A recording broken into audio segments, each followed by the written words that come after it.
Hi, welcome po sa Sagap TV. Dito tayo sa Tinangis. Bisitahin ko sana po si Kuya Buds, kaso wala po sa kanila si Kuya Buddy. Dito po kami nag first mission. Dito po namin nakilala si Kuya Buds, si Ate Janine at saka si Lolo Baltasar, Richard, yung tatlo magkakapatid. At siyempre si Fidel na tumatakbo sa ating programa. Ito pong tindahan, diyan po kami bumibili ni J. Brad ng pangayuda. Diyan po kami nagbibili kapag may binibili po kamong 2 kilong bigas, sardinas. Diyan po kami nabili ng pangayuda sa tindahan kasi naman po wala po kami pera nung araw na yun. So, yan. Na-miss ko po itong lugar na to. Dito po sa Tinangis. Sayang wala lang si Kuya Buddy. Dadalawin ko sana. Daming bangga po. Yan. At sige, alis na lang tayo. Punta na lang tayo ng landing pad. Ayan. Almost taon na simula nang di ako nakadalaw rito sa dito po sa Tinangis. Tara. Ayan po ang Rock Beach. Ayan po, resort po yan dito sa Tinangis. Ayan. Maganda po dyan. Nag-try po kami dyan ni J. Brad sa ni Kuya Buds, tapos dyan po akong muntik na malunod. Sabi ko, Jero. Dyan. Ayan. Si Kuya Buds, tapos ang paggabi na umulan. Grabe. Ayan. Marami pong pinagbago po rito sa Tinangis. Ayan. Kaya po ng kalsada. May mga gusali na rin po. Siyempre, matagal na din tayo na hindi po nakadalaw rito. Ayan. So, punta na po tayo ng labasan. Ayan, dito na po ako sa Paliko. Ayan. Diyan po sa papasok na yan. Ayan po ang papunta kila Kuya Fidel. Ang unang pabahay po namin, kahit light materials lang po. Masayang masaya si Kuya Fidel dahil po may Kaya bilib po ako kay Kuya Fidel kasi sa kabila ng kanyang kapansanan ay nagawa niya pong hindi umasa sa iba, naghanap buhay, gaya na po ng pagre-repair ng pagkukumpuni ng mga sirang TV at radyo. Ayan. Pero ito po si Rapado. Dati na po yung kandidato noon pa. Ayan. Shout out. Ayan. Sayang lang po at hindi po natin na abutan si Kuya Buddy. Umalis daw. Lagi na po kasing busy po si Kuya Buds. Ayan. So babalikan ko pa sana po si Kuya Fidel kasi may bibigay po akong gulong. Kaya lang laging busy. Hindi naman po pwede tayong mag-isa lang lalakad doon. Kasi nga, siyempre, kailangan natin na may kasama. Siyempre, maging safe po ang ating sarili. Ayan. So, puntahan po natin hanggang makalabas po tayo dun sa labasan. Ayan. Tara. Ayan. Ito yung daan papunta po sa labasan. Itong daan na to, naghahanap po kami ng merienda ni J. Brad. Dito po kami nakabili ng masarap na tinatawag na suman na malagkit. One time na natulog po kami dito at pumunta po kami ng Lagunoy. May baong pang nilagang saging. Lagunoy po yun, motor lang po kami. Tinangis. At nung tapos na po yung bahay namin kila Kuya Fidel ay pumunta po dito sila Kalingap. Yung mga Kalingap na kasama natin, si Kuya Bal yan pumunta rito. Kaya lang hindi na nakapunta mismo sa pinakabinyo kasi nga malayo at masama po ang pakiramdam ni Kuya Bal. Tinangis po. Papasyal ko po kayo dito sa Tinangis.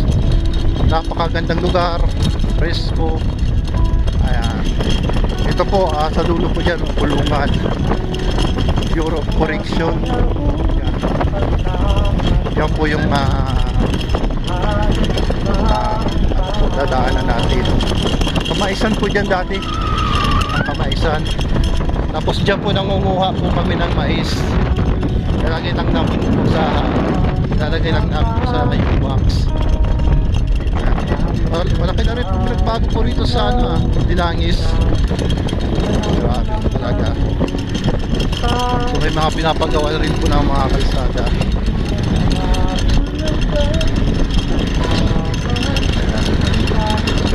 kalsada.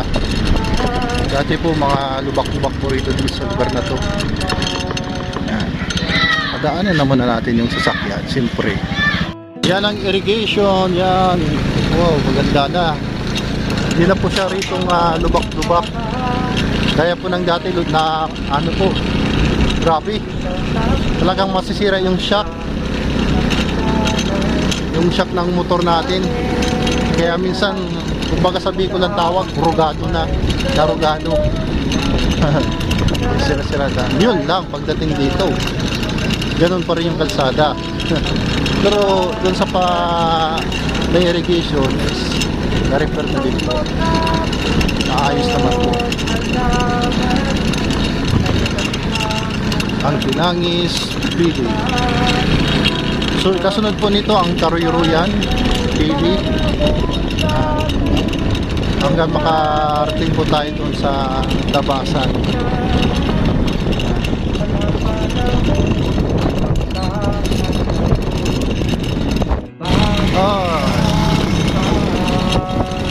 Yan po yung bilihan po namin ng karne. Yan po kami nabili ni J. Brad. Mura po dyan yung kilo ng karne.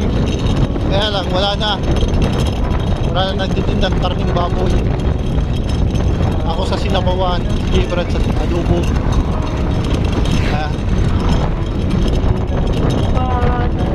Malawak po ang Tinangis.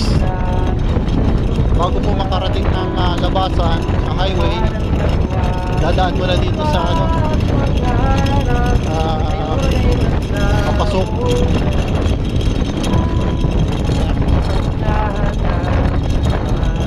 Pero maganda dito sa Tinangis kasi napaka-presko po, mahangin, malamig. Ayan po, dyan po kami ng Jero, Shumay Jero. Dyan po kami na stop ng Jero ni Shumay.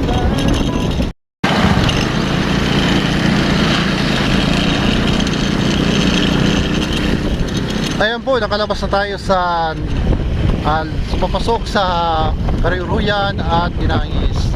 At dito naman po tayo sa National Highway dito po sa Pili, Camarines Sur. Ayan po, papalabas po tayo ng Pili at papunta po tayo ng Luzon ng Nagas. At ngayong araw na to ay pupunta po tayo ng Balignana. At kanina po ay nag-ano na tayo nag-scout. Hanap po tayo ng mga karapat-dapat na matutulungan. So napakahirap po talaga maghanap kasi po hindi lang po tayo basta-basta mahanap. Siyempre in-interview po natin yung mga background po para po natin siyempre hindi basta-basta. Hindi naman po sa namimili po kami ng matutulungan ay yung gusto po namin yung talagang deserving, yung talagang nagsusumikap sa buhay, ganyan. Pinapahalaga po yung bawat tulong na binibigay. May mga residents na meron na tulungan ay isa palang nagsusugal, manginginom, mabisyo. Ayun po yung hindi po qualified sa mga tutulungan. Kaya po sinulit ang tuto para hayasin tuto. Ayan.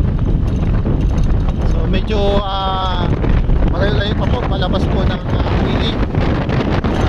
Punta po tayo ngayon ng lungsod ng Naga.